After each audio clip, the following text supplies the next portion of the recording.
Hi, this is Matt from tracyandmatt.co.uk, and for unboxings.com. Here I have the Sony Vaio P series. This is the P19WN. We're just going to have a quick look at and unbox, and then we're going to do our full review later on. On top we have a power cable, which is a pretty standard sort of figure 8 style power cable. And then we have the actual charger itself, which is a square inline style. Obviously you plug the power cable in one end, and see that bit there plugs into the laptop. I have a whole series of manuals and warranty cards, quick start guide, the full manual, accessories guide and so on just underneath. Move that to one side. Then we have the, if you want to call this a laptop or a netbook, but we have the Vaio itself, which piano black on the outside.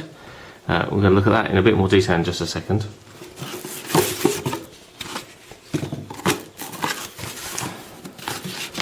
We also have something that looks like another charger, which isn't. In actual fact, is an adapter block. So you plug this into the netbook itself, and it gives you a wired Ethernet and a video VGA output, all in one small block. So that's fairly neat. And then basically last of all, we have battery. And this is a rechargeable battery pack. It's 4,200 mAh or 31 watt hours. So that plugs in. That's fairly heavy in actual fact. It sort of seems heavier than the notebook itself. We have our battery already in the laptop or the netbook. We just pop that out. This is the smaller version. This is the lightweight 2,100 mAh, and the other one being twice the capacity. And in actual fact, to get to that SIM card, and so that you can use the wireless 3G and so on, the SIM card just pops in here, which is just under the battery. It is unlocked, so you can use any network SIM card, any operator here in the UK. And as I say, it does support GPRS, UMTS, Edge, HSDPA and HSUPA up to 7.2 megabits per second.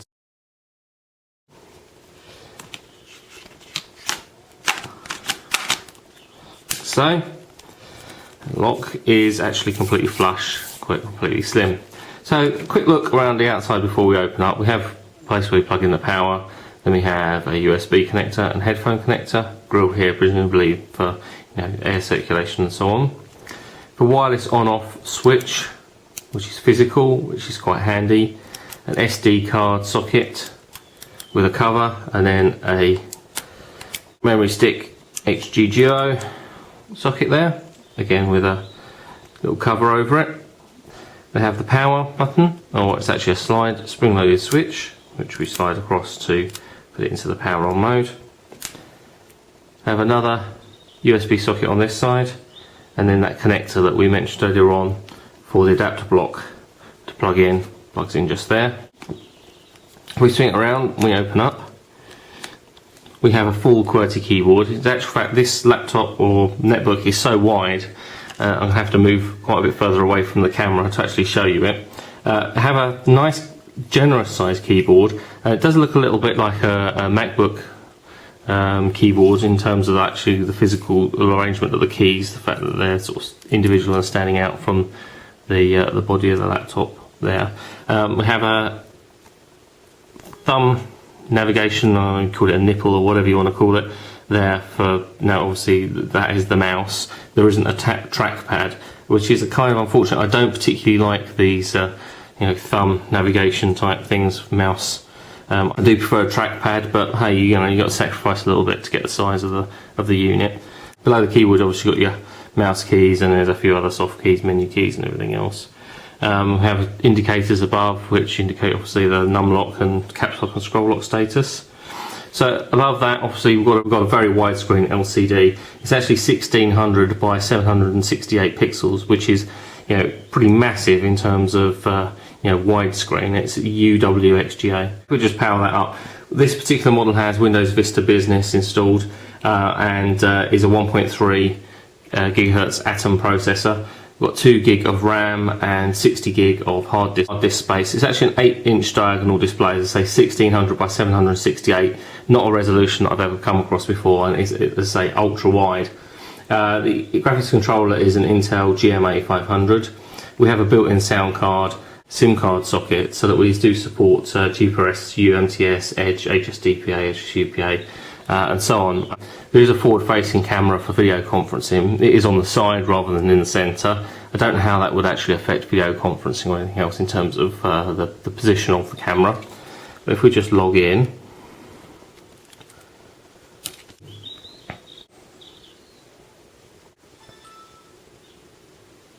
as it says, it is an exceptionally high-res display, and I've obviously said it a couple of times already. 1600 by 768 is pretty massive, especially for an 8-inch diagonal display. So when you're looking at websites, you are going to be able to only scroll up and down without having to scroll left to right to view most web pages.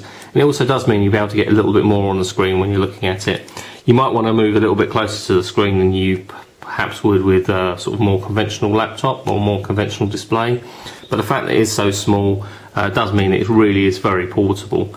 It is exceptionally thin, as you can see, and it weighs only 640 grams, which really is exceptionally light. Performance-wise, we're obviously going to have a look at that when we come to do the actual review. But say the keyboard feels perfect. There are no problems with the keyboard. They're all spring-loaded, very tactile, very positive. In terms of the rest of the spec, we'd obviously have built-in Wi-Fi. You probably would expect video cameras, forward-facing cameras we mentioned. Battery, 2 lithium-ion batteries are supplied, 1 standard and 1 extended capacity. Built-in stereo speakers on either side of the keyboard there. In terms of actual physical dimensions, it's 25 centimeters from side to side, 12 centimeters from back to front, and only 2 centimeters thick. As I say, Intel Atom 1.3 GHz processor, 2 gig of RAM, 60 gig of hard disk space. So pretty well spec'd for such a small device. And we're going to obviously see how this compares to other netbook style laptops and UMPCs over the next couple of weeks. Going to be doing a full review. Review will be online on tracyandmac.co.uk, and if you want to see any more of our unboxing videos, why not check out our other website, unboxings.com.